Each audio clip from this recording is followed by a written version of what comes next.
तर काय म्हणता, ह्या साईटचा व्हिडिओ पूर्ण बघायचा आहे? तर हो, ही साईट आली आहे हँडओव्हरसाठी. ही लवकरच कंप्लीट होणार आहे. तर त्याच साईट विजिटसाठी मी निघालो होतो सकाळी लवकरच आवरून.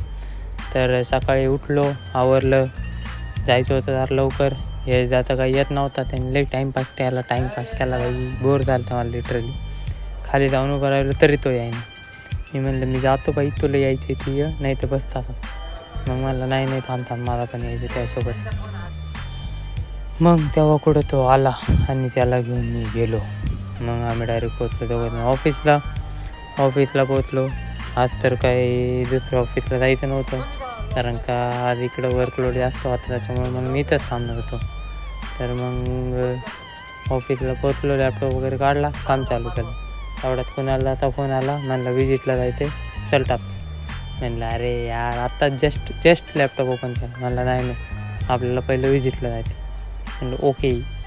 मग लगेच लिफ्टला कॉल दिला आणि डायरेक्ट पोचलो विजिटसाठी. विजिट आपल्या स्ट्रॉंग असतात, स्ट्रॉंग. आणि जसं व्हिडिओत बोललो तेवढी तर ती विजिट स्ट्रॉंग होतीच. आणि तुम्ही आउटपुट तर नक्कीच पाहू शकता. वॉशरूममध्ये एवढं इंटेरियर आहे गायची. वॉशरूममध्ये कोण करतं? तुम्हाला याच्याने पूर्ण होम टूर तर नक्कीच देईल. ट्राय करेल मी पूर्णपणे माझ्या साईडने या साईटचं होम टूर देण्याचा. कारण का काय होतं, जेव्हा साईट फायनल स्टेजला राहते तेव्हा होम टूर करायला वगैरे या गोष्टींना टाईम नाही भेटत. स्नॅक लिस्ट काढण्यातच खूप टाईम जातो, त्याच्यामुळं हे राहून जातं त्या गोष्टी. त्याच्यानंतर मग जेवण वगैरे झालं. मग यश झालं बोललं ताक. यश जा बोललं चलो तो फिर.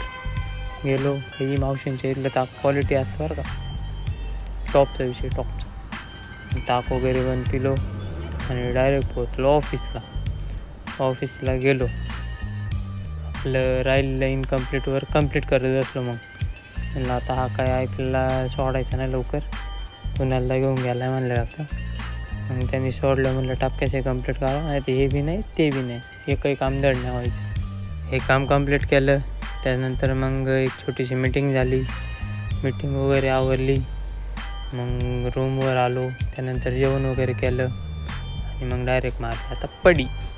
तर मग कसा वाटला आजचा व्लॉग आवडला नंतर लाईक करा, कमेंट करा, सबस्क्राईब करायला विसरू नका. धन्यवाद.